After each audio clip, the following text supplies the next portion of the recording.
Good evening, everybody. Kevin J. Johnston here. This is the Real Estate and Money Show that plays every single Thursday night at 9 p.m.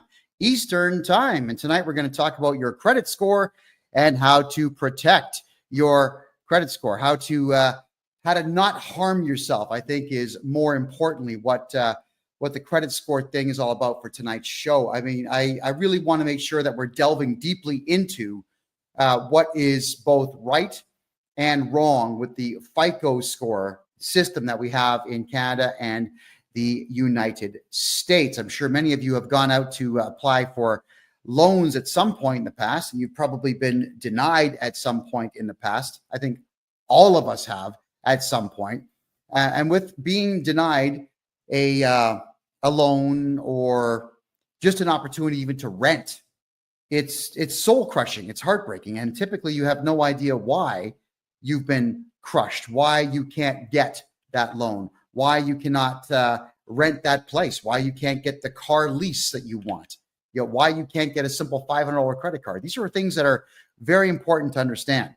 Now, I don't have all of the answers because unfortunately, FICO score algorithms are quite hidden from the public. They don't really tell us what they're basing all the positive stuff on, but I do have some of what to do. However, even though I don't have all the positive stuff that you can do, I've got the vast majority of the negative stuff that you can avoid to keep your credit score in good standing. So first things first is you want to talk about how you can find out what your credit score is. There are two major corporations in North America that people will go to check your credit score when you're applying for anything, any kind of credit whatsoever, or any kind of lease or rent. All right, that would be Equifax, EQUIFAX, Equifax.com in Canada. It's .ca. And the other one is TransUnion.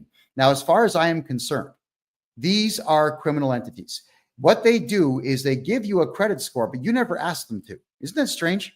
They have your entire credit history that you never asked them to create. They have a credit score for you that you never asked them once to keep on. They're keeping records on your spending habits that you've never given permission for them to do. But somehow, if you've got a social security number in the States or a social insurance number in Canada, somehow they will know that you have these very things. So how do we combat this nonsense? And it is nonsense. All right. For TransUnion and for Equifax, all of you have to find out what your FICO score is. It goes, I think as low as 300, it goes all the way to 950. If you have a FICO score of 750 or higher, you're going to be pretty good at getting bank loans out there. And there is a way to get that to happen. I'll cover as much as I can in the next 52 minutes because it's only an hour show, everybody. How do you get your score? Well, Equifax and TransUnion, because of whatever deals that they've signed with the government, have to give you one free credit score of your own each year. So you go to their website, equifax.com or .ca, transunion.com or .ca, and you give them your necessary identification. Don't use a driver's license. If you've got a passport, always use your passport for any form of identification in Canada. Anytime at all that you want to know or do anything for that matter, it's passport only. It's nobody's business where you live. I know that a lot of you out there don't think that you've got the right to have your driver's license go to a PO box, and many of you can't afford to have one, but maybe 10 or 20 friends should all get together and have a PO box, split the cost, and send your driver's license there, just so that there is nobody spying around your house looking for what you got.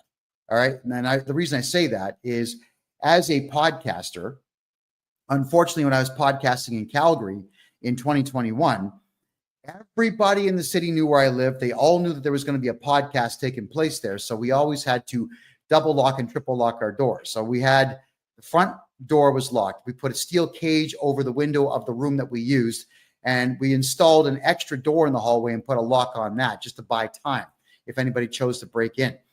It sucks when people know where you live. So don't let anyone know where you live. But you are allowed to get yourself that free credit score, and you got to find out everything on that credit report that is harming you. Now, you have the right to object to everything on your credit score when you get it. Now, don't be silly and object to everything at the same time. What you got to do is you got to pick on small stuff. So what you got to look out for is late payments on credit cards. You got to look out for a bill you didn't pay and figure out who it was you didn't pay it to. You got to look for what's called the R9. R9 is when you just completely abandon a debt. All right.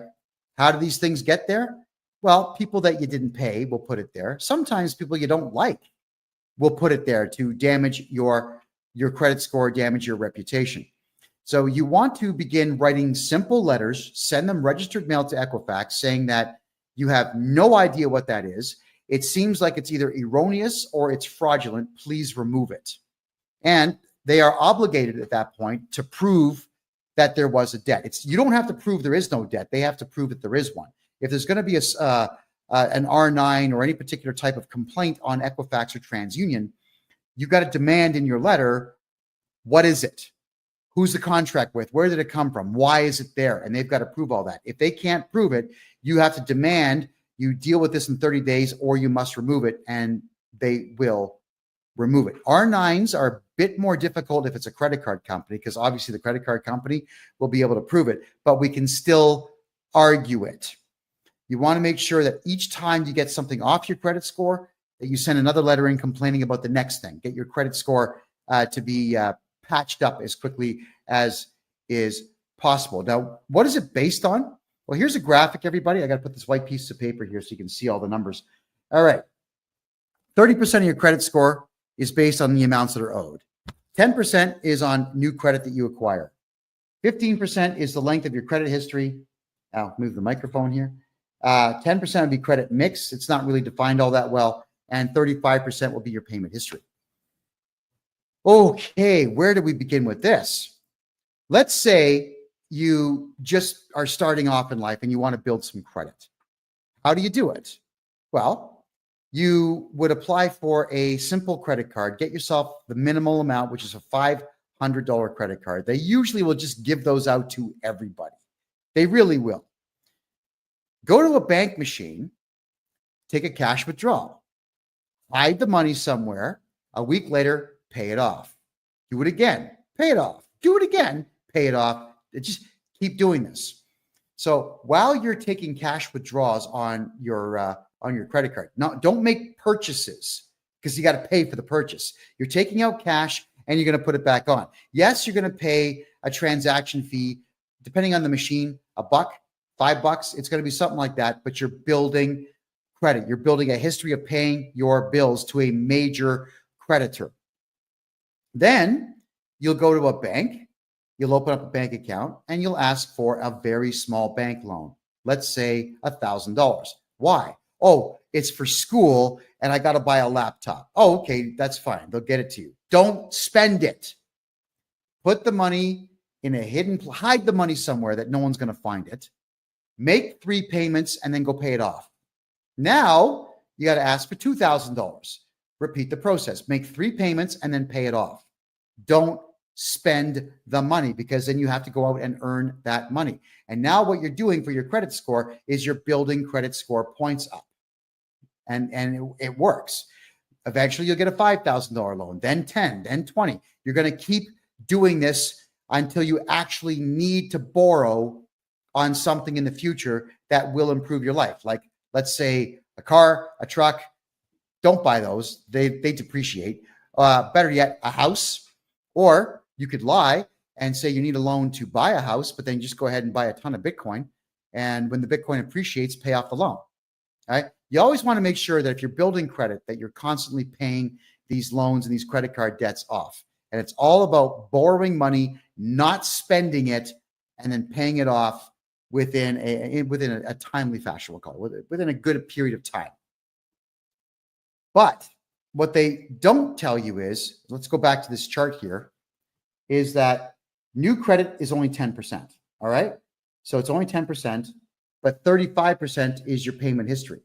So if you get small amounts of credit here, like 10%, and then here, you get 35% based on your actual payment history, 45% of your credit score could be based on your decision to take money out on your credit card and pay it off, take out small bank loans, and pay them off.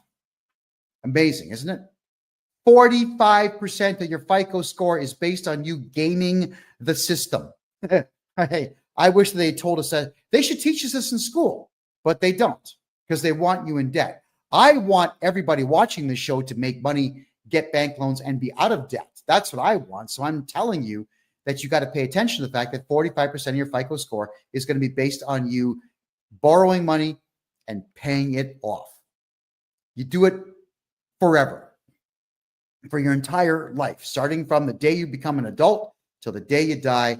Keep building the FICO score. Now, why would you want to do this for your entire adult life?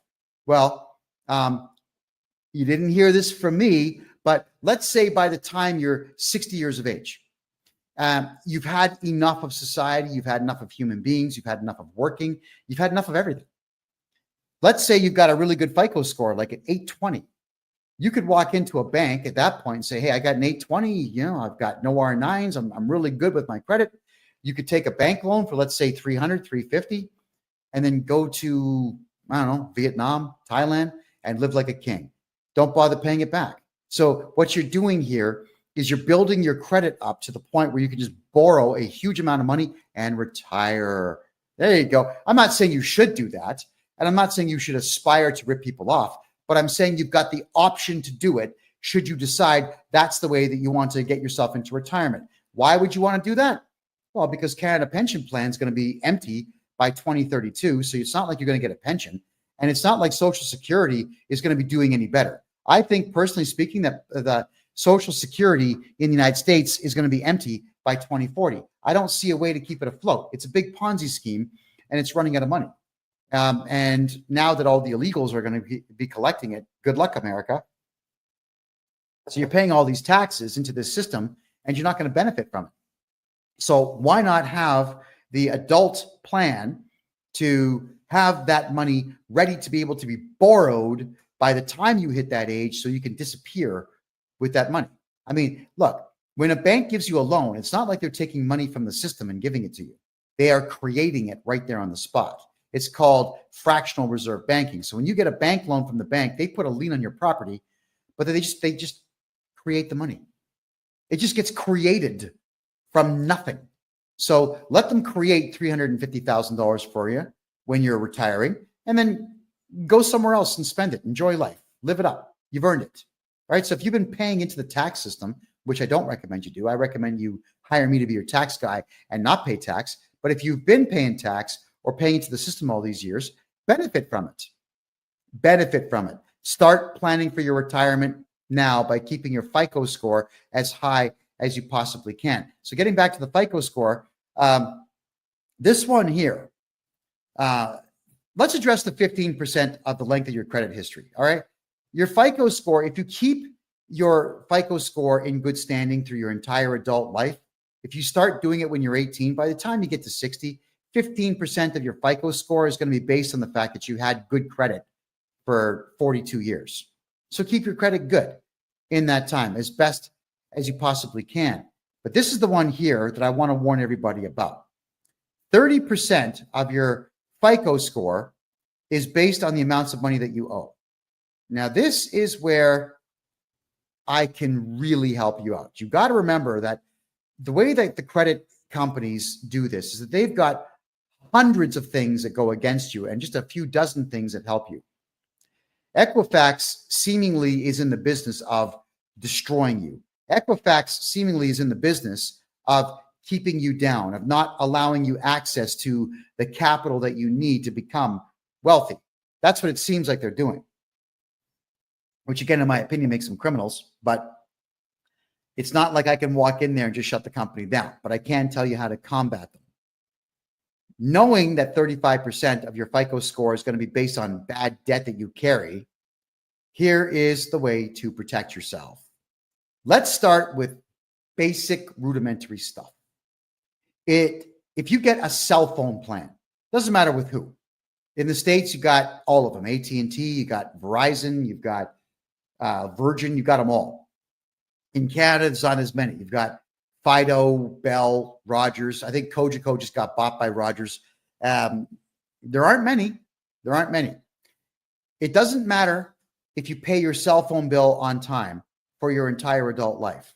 That does not increase your credit score, which means that your cell phone bill should never be in your name, because I'll tell you why, is because there's a good chance at some point you're just going to forget about your bill. You're just going to forget. You didn't pay it. They report you to the credit agency, and now you've lost some FICO points. That sucks.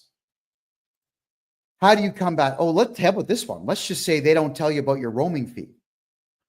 And this has been happening with a lot of Canadian accounts. You go to Italy or you go to Germany and your phone gets turned on for just a brief second by accident. And all of a sudden, boom, $1,500 worth of roaming fees, just like that. Crazy. And if you don't pay it or you argue it, they just tag your credit score.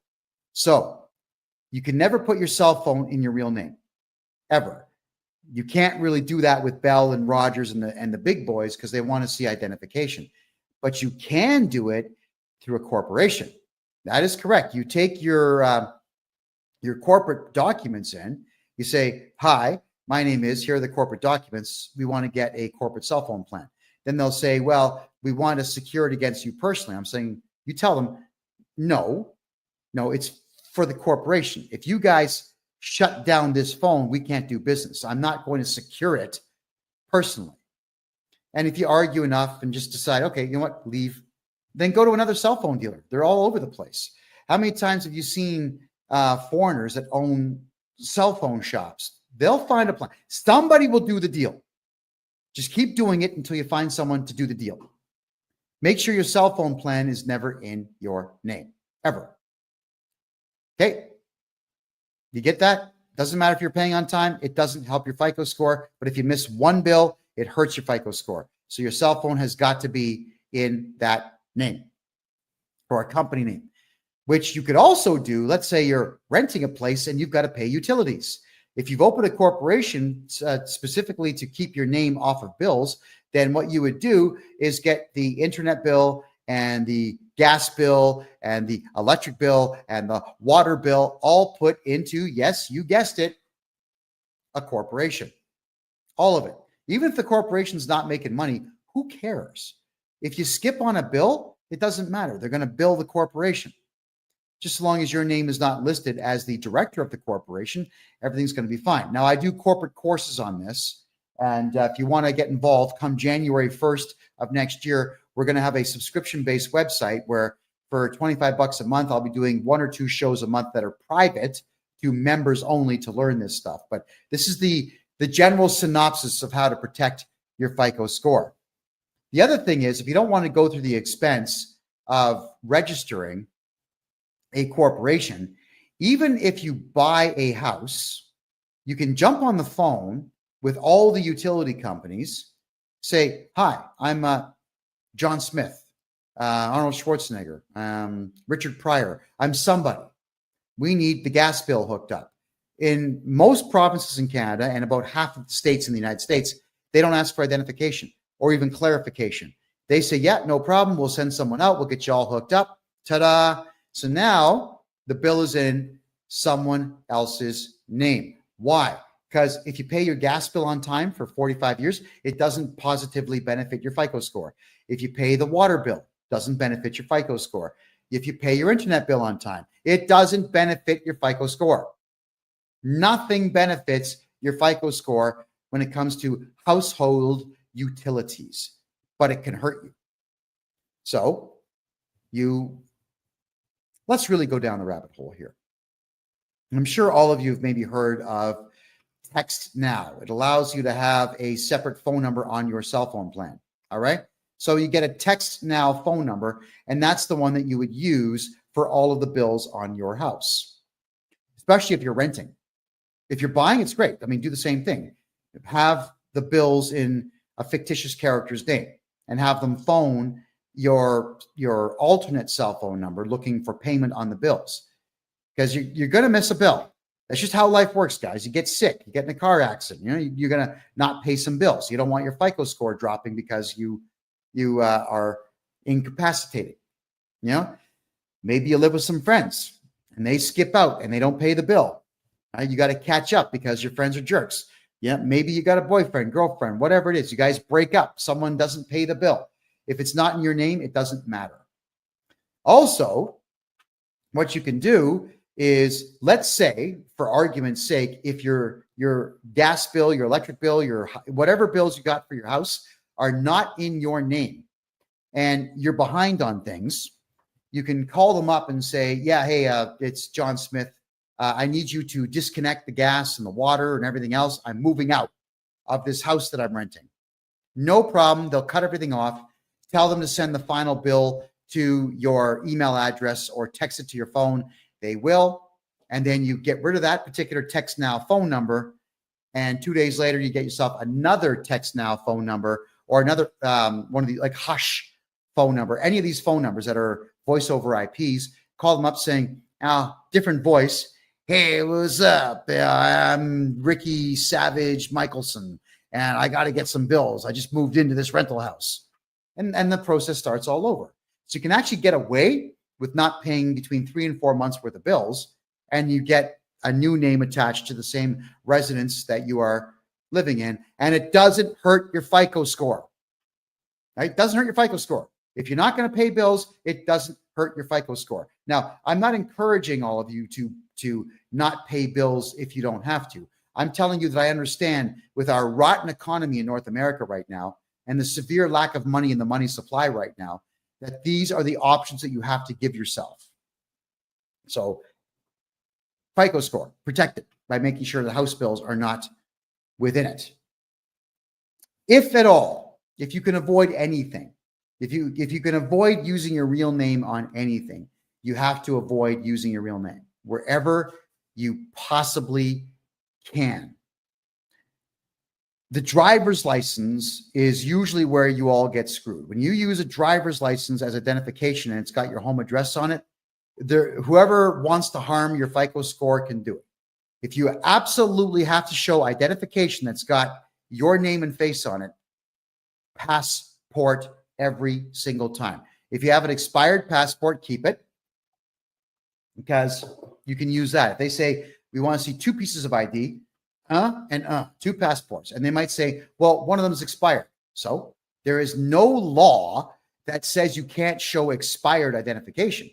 The only problem with an expired driver's license is that you can't drive with it, but you can still use it as identification. The only problem with an expired passport is you can't fly with it, but you can still use it as identification. Any photo ID card in Canada that expires can always be used to identify you. You just can't use it for the prescribed use that it's for. So don't listen to anybody's crap when they tell you that you can't use that expired driver's license, health card, passport. You can. It doesn't have to be updated to be valid. It's still valid. And that's the beautiful part of identification. So if your passport is going to expire, order a new one and don't take the old one in and turn that in. Whenever you get a new driver's license, anywhere in Canada, you can say, I lost it. I just lost it. Can I have another one? Keep the old one.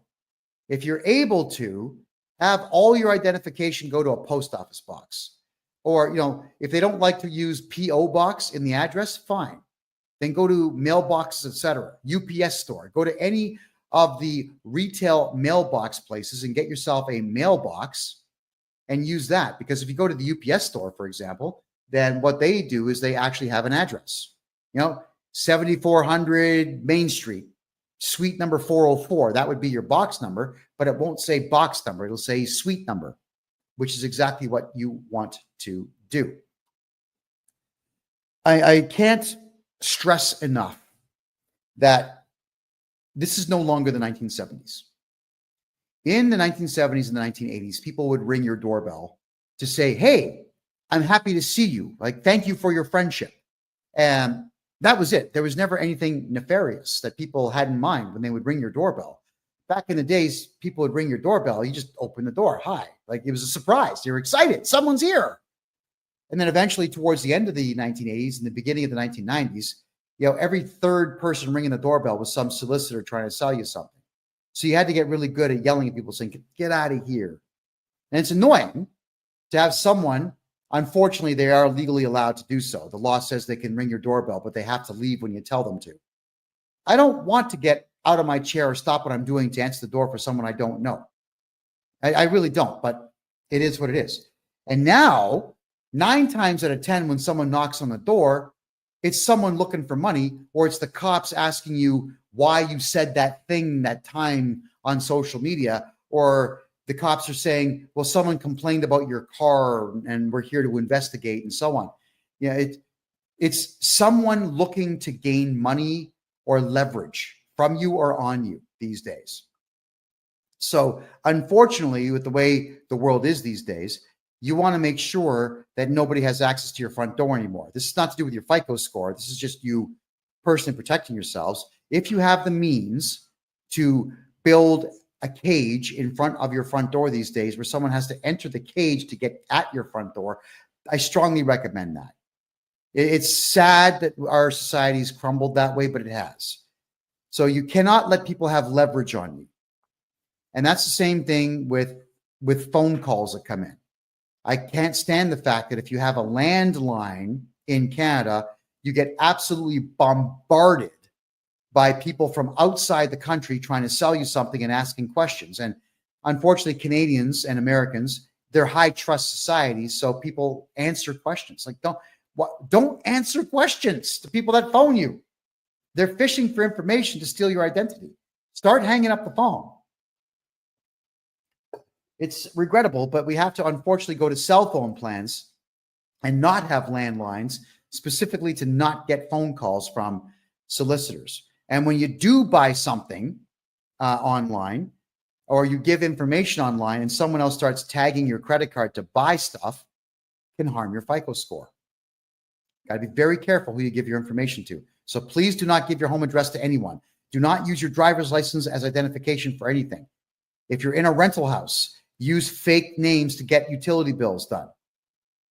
Passport only for ID for anything. And if you can avoid using your real name, avoid using your real name. And even for things like signing your kids up for sports. Yeah, you've got to give your kid's birth certificate up. But when they say that we want to see a hydro bill to prove that you are living where you say you are, no.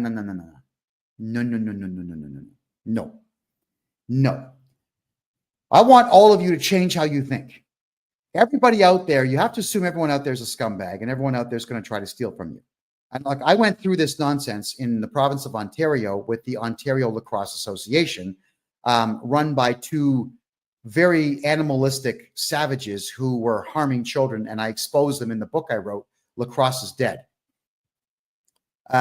which is free on my website, by the way. And in there, what they would say is that if you were going to sign your child up to play lacrosse in my hometown, Mississauga, that you had to prove you lived in Mississauga. Why? What does it matter? What if you lived on the border in the next town over called Oakville? But to play in Oakville, you had to go 24 kilometers that way instead of 1 kilometer that way. Why would you want to waste time and fuel? Why do you have to prove this? So all of you, when you know in advance that you may have to show a bill to prove that your kid goes there, get an affidavit done instead. Write up an affidavit. Hi, my name is, I'm of this age, and this is to certify that I live in the province of Ontario and the city of Mississauga in the community of Arundel, Meadowvale, Cooksville, Heartland, whatever. I live in the city of Toronto in Scarborough. You don't have to give your address, because if you're swearing this in and having an affidavit stamped in Canada and the United States, it's just like you testified in court. They've got no choice but to accept it. And if they don't, you can do what? File a lawsuit. That is correct. The problem with the Ontario Lacrosse Association, and again, it's all in my book, is that they were taking the birth certificates and they were taking your home address and they were selling the information. They were selling your information to others. Okay. So I'm turning my Wi-Fi on, everybody. I think I'm getting some complaints that my mouth is not synced with my audio. So tell me if it gets any better there on TikTok, please. Yeah, they were selling the information. So at any given point, your FICO score can be affected by the fact that your information is being sold to others, because you never know what is going to get done with the information. You just absolutely never know. So please use affidavits when you want to tell someone, I live in a city, and don't put your home address on it. We all have to protect ourselves. So getting back to the FICO score pie chart here. All right, let's go through it again. 35%, you can see right there, 35% of it is based on your payment history. So keep that going. 15% right here is based on your length of credit history. So the older you get, the higher the score will go if you keep your credit score in good standing. 10% is based on new credit. And 30% in the red here is based on debts that you owe. And then the 10% credit mix, this would be, were you successful in getting a bank loan? If yes, how many times? Were you successful in getting a mortgage? If so, how much and how long ago, and so on. Do not apply for loans on what's called a hard credit check unless you've already done your own soft credit check. Here's the difference between the two. A soft credit check is not you applying for something. It's you checking out your own credit score. Every time your credit gets searched by somebody, it hurts your credit score, which is why you need to get your free credit score checked from Equifax and from TransUnion. You have no choice. You just have to do these things, everyone. Why do you have to do them? It's because you need to know who is trying to rip you off and who's trying to hurt you. When you get your credit score from them, you need to also look and see how many hard credit checks that there were. Because with the use of an affidavit and a letter to Equifax, you can actually write a letter to Equifax and TransUnion and tell them, hey, someone did a hard credit check and I did not authorize that. They will actually have to produce a signature showing that you authorized that credit check to be done. And if they can't produce that signature, which you probably didn't do, they have to remove that hard credit check. So a hard credit check is you asking for credit from a bank or credit from a financial institution or credit from anyone who involves themselves in lending money or a financial institution. You don't want hard credit checks there, right? The soft credit check is something that banks will do once a year on you just to see what your credit score is so they can adjust your bank rates up and down. It's criminal that they do it, but they do it. And the soft ones, they don't show up. So we got ourselves a troll. I just have to get rid of the troll, folks. Give me a second here. There you go. And blocked. There you go. Okay. So thank you for that. So you want to make sure that you are not letting them do the hard credit checks. The soft credit checks, they will do. The soft credit checks do not show up on your account. Be very careful how many hard credit checks that you yourself go for. If you go to get a bank loan, they'll do a hard credit check. If you don't get the bank loan, that shows up on your credit score, which is why you always have to start off with small bank loans. They might even ask you, do you have any collateral? Yeah, I've got this watch. I've got this gold bar, like whatever you have. You may have to actually let the bank hold on to things for you. Keeping in mind, if the bank loses it, they've got to compensate you 100% plus whatever other fees you demand from them. So yeah, secure the bank loan with gold or silver or jewelry if you need to. But start building your credit using the methods that I have talked about. Hard credit checks, you got to get rid of them all. You have to be in constant watch of your credit score and eliminate as much as you possibly can using everything at your disposal. And I've given you a gold here tonight, everybody. So I'd like everyone watching the show tonight to go to Equifax and TransUnion and request your free credit score. And they will send it to you. And look at everything on there and start to comprehend how easy it is for someone to harm your credit score. So if there's any questions that anybody has, I'll go right ahead and I'll take those questions now. Throw them in the chat room here. This is to do with your FICO score, everybody. It's to do with credit scores. You want to make sure that your credit scores stay intact. Oh my God, we got trolls here tonight. I thought we got rid of all these guys. Oh man. There we go. Confirm. Sorry, guys. Occasionally we get trolls coming in here that like to badmouth me. There's a propensity for, we'll say, non-conservatives to not appreciate the fact that I'm teaching people that the conservative way of doing business and living life tends to be the more successful of the two. So for the profanity that sometimes show up in the chats, I do humbly apologize to all of you. FICO scores themselves, I've been asked many times if it's possible to remove yourself completely from the FICO score. You know, we did have a friend of mine. I helped him write a lawsuit against Equifax because what they were doing was they were interfering with his capacity to live life the way that he wanted to. He served them, but he didn't pursue it. I actually was very curious to know what the judge would have said about a FICO score company keeping your FICO score without your permission to have even opened up your FICO score account in the first place. Okay, so Nada says, renewing a mortgage, and I'm not comfortable showing my bank accounts as proof of pension income. Nada, if you wanted to, you can get a hold of me on my website, kevinjjohnston.com, and you could, I can give you the contact information of a mortgage broker who can get you into a private lending situation where you don't have to show that to anybody. Because the private lenders, they're not going to check your credit rating. They're not even going to check your income. They're just going to ask if you can secure the loan somehow, which of course would be the house that you're borrowing against. And there you go. It's probably going to be 1% above prime, but at least you'll get it guaranteed without having to prove anything to anyone. And that's what the banks do. You see, Canada has asset-based lending, which is why the economy is garbage. If you don't have $1 million, you can't borrow $1 million. That's the insanity of Canada's banking system. Whereas in the United States, everything is capital-based banking. So you go into the bank with a really good idea and they'll give you money because they're hoping to make money off of you. And American banks are really, really, really good at writing off debt and selling debt to others.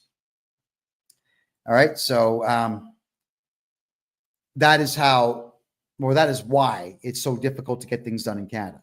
So if you're having a difficult time getting credit in Canada, it is because the system in Canada works against you. It really does work against you. And you need to combat that by taking the advice that I've given you on tonight's show.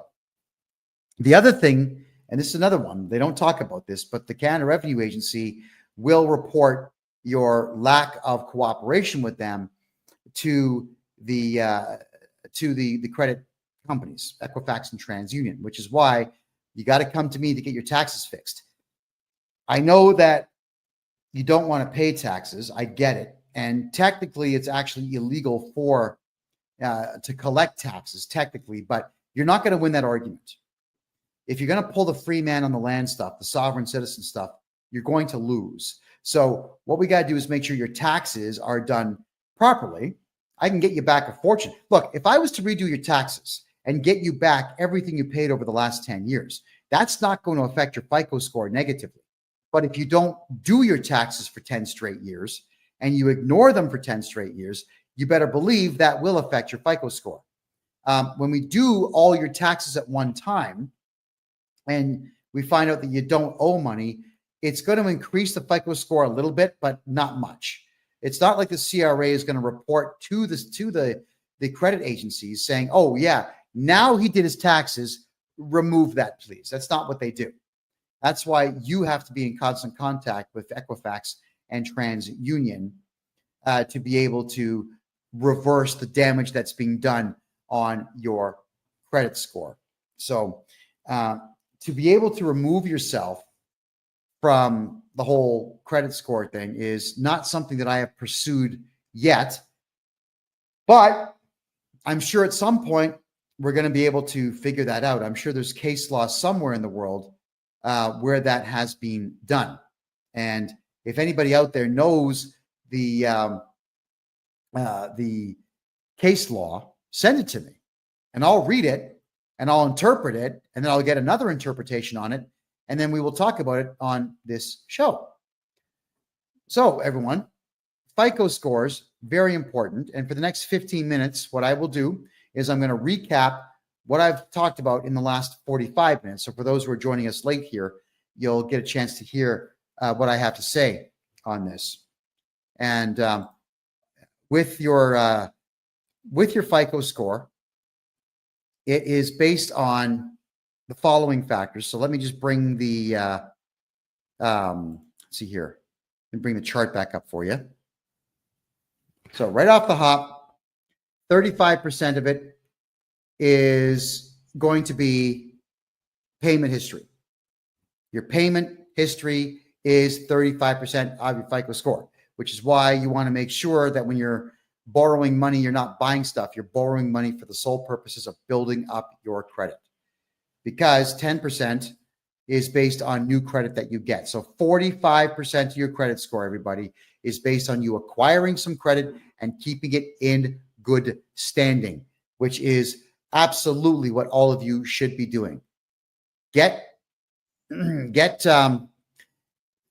I was saying earlier in the show is you go to your bank machine with your credit card, get a credit card for $500 on it, take money out, hold on to it, pay it off a week later. Take more money out on the credit card, cash advance, pay it off, cash advance, pay it off. If you do this every week, that's 52 positive FICO score increases per year on just that one credit card. So once you've done that, you could apply for another credit card. So get a Visa and a MasterCard, both with $500 on them, and do the same thing, like Visa, MasterCard. Go to the bank machine, pull the cash. So if you have 2 credit cards, then that's 104 positive influences that you can have on your FICO score. Isn't that incredible? So after a year of doing that, as I said earlier in the show, you go and get a bank loan for a small amount of money, $1,000. Tell them you're buying a laptop for school. Keep the money in your room, hide it, make 3 payments, pay off the loan early. And meanwhile, while you're doing this, you're playing the credit card game. Then get a loan for $2,000. Make 3 payments, pay it off. Don't spend the money. Never spend the money. You're just taking it out for the purposes of putting it right back in and building your FICO score. Just keep getting bank loans so long as you've been building credit slowly. And then eventually you'll have yourself in a position where you could get a mortgage in the future. And let's just say you do get a mortgage in the future and you pay it off in good time and good standing and whatnot.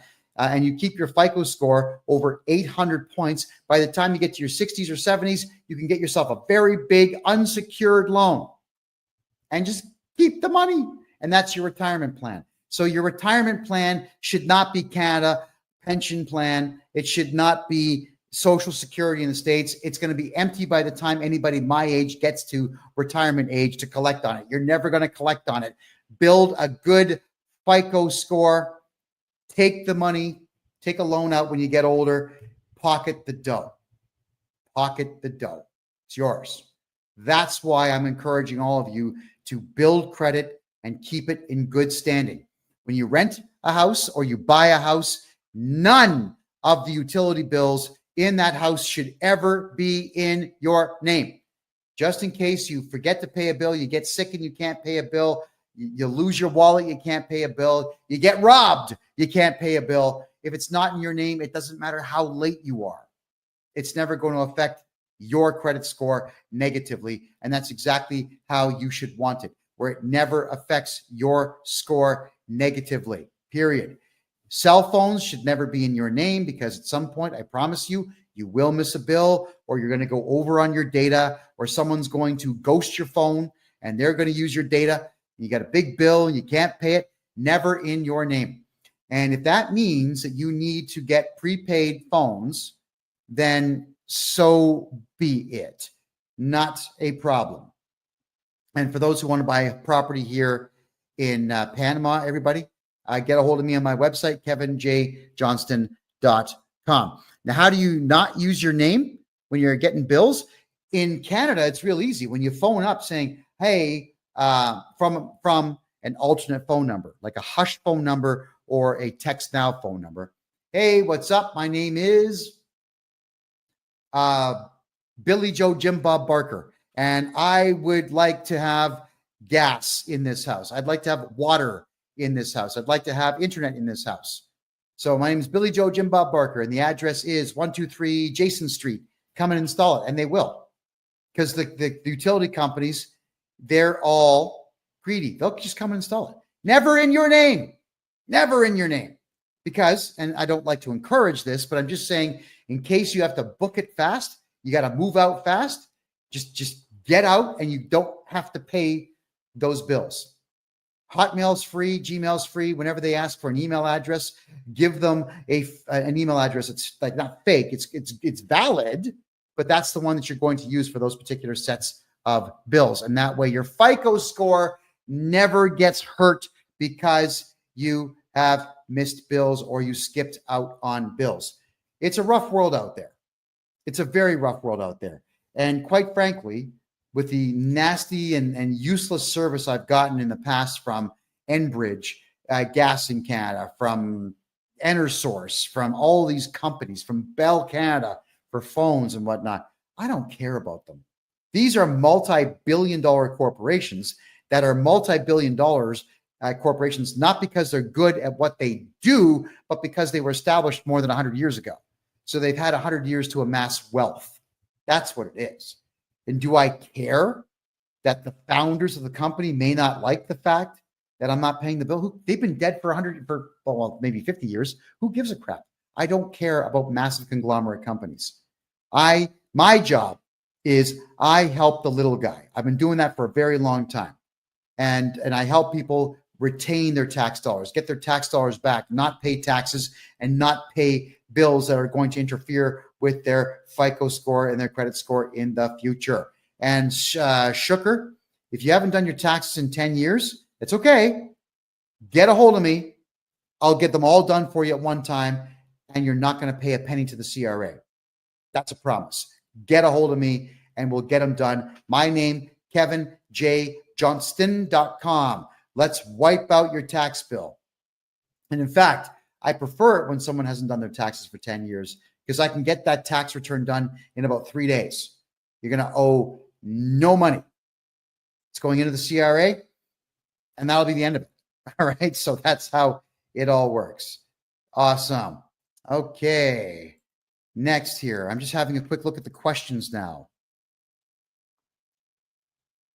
All right. Moon Goddess is asking, shouldn't credit scores be irrelevant since financial institutions go into our QV accounts that are all caps? That's free man stuff, Moon Goddess, and that stuff may work if you are an absolute expert in it, but for the most part, it doesn't work, and I wouldn't count on that. What I would do is play their game in their arena, keep your FICO score as high as you possibly can, and you're going to be just fine. All right, stay away from the free man on the land, people. Okay, guys, they're going to hurt you, not help you. That's the big problem with the free man on the land stuff is you've got individuals who think they've got some magical solution, and they don't, using magic words, like sprinkling fairy dust on your paperwork and it goes away. It's not how it works. Do it my way. My way is I know the law. I've studied tax law for 40 years and criminal law for 20 years and civil law for 20 years. I know what I'm doing. We use the law and the rules of the land against them. Do it that way. How do you become a millionaire farmer? Not in Canada. But if you are a farmer and you contact me, the Canada Revenue Agency expects farms to lose money for at least a decade. So I can make sure your farm loses money and you don't pay tax. At least I can do that for you. So maybe on the years where you make 400 or 500 grand on a harvest, you can keep it all instead of paying tax. You know, that's the part I don't get is farmers feed entire cities. It's true. They do. So why would you want to put farmers in a position where they can't feed cities?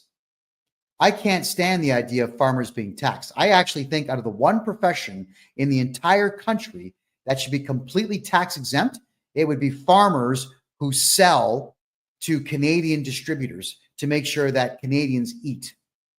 I honestly do believe that, which is why if you are a farmer or you work in a farm or you know farmers, tell them to stay away from the company called FBC. It stands for Farm Business Consulting. They are crooked as hell, and they have absolutely destroyed hundreds of farms all over the country by over-reporting earnings that farmers are making. They really are a disgusting bunch of people. They suck at what they do. What they are is that they're franchise holders in taxes. They're not actually accountants, and they suck at what they do. So yeah, that's my personal view on farms. And whenever farmers contact me to do their taxes, I absolutely make sure they pay zero taxes. I do about 4 times the amount of work on a farmer that I would do on a regular account, because I want to make sure that farmer stays in business. If anybody ever wonders if I'm lying to you or not, just understand the fact that when Stalin caged everybody into the Ukraine and took over all of the farms and then shut them down, what happened? Between 6 and 10 million Russians and Ukrainians starved to death. That's what happens when there's no farms. People die. So I want to make sure, and I'll be petitioning the government at some point in the future to completely keep farmers from having to pay tax. And so long as they're growing, then they should not be taxed. If they are selling anything, I don't care what it is, cucumbers, wheat, beef, they should not be paying tax on any of it. And what's really bizarre too is that there is farm fuel. So you can buy diesel fuel to run farm equipment at a much lesser price. It's probably like half. I don't know the exact amount, but it's about half of what you would pay at the pump. And then what they'll do is they put this purple dye inside of it so that if you fill your tank with it to drive around, like your pickup truck or your diesel-powered Mercedes or whatever else, sometimes you get pulled over by losers, and they are losers. These supposed traffic guys, like in the province of Ontario in Canada, they're called MTO, right? And they're the guys who couldn't pass the psychological exams to become cops. So instead, they sit in these cars that have sirens on the top and cherries, and they'll pull you over saying, well, I work with the MTO, and I'm going to take your license plate. And they actually will go inside your gas tank and pull it out and see if the gas is purple. And if it's purple, they'll write you this massive $1,000 fine for using farm fuel for your vehicle. So how do you beat that? 2 gas tanks. That's what you do. You have 1 gas tank, which is the main one, partition it, put some regular gasoline into it that you never burn, and have a secondary fuel tank in there and use farm fuel. There you go. There's some help for you right there. All right. So keep in mind, everyone, you got to protect that FICO score. Rewatch this show, which is going to repeat all weekend now on Rumble. Just type in freedomreport.ca to watch the repeat. I'd like all of you to take the advice that I'm giving you here to make sure that you build credit and you hold on to credit so you can use your good credit score in your 60s and 70s to take out massive bank loans and never pay them back and retire with the bank's money. Because if anybody out there screws the banks in Canada or the United States, I'm a happy guy, because that's all the banks do out there is rip we, the small guy and gal, off on an absolute regular basis. That's crazy. My name is Kevin J. Johnston. Thank you very much for being here. This is the Real Estate and Money Show, where we talk about real estate, money, investment, gold, silver, and taxes. And we do it every Thursday at 9 p.m. Eastern Time. I want to say thank you all for being here. I can't wait to see you again next week, which we will do at freedomreport.ca. Have a great night.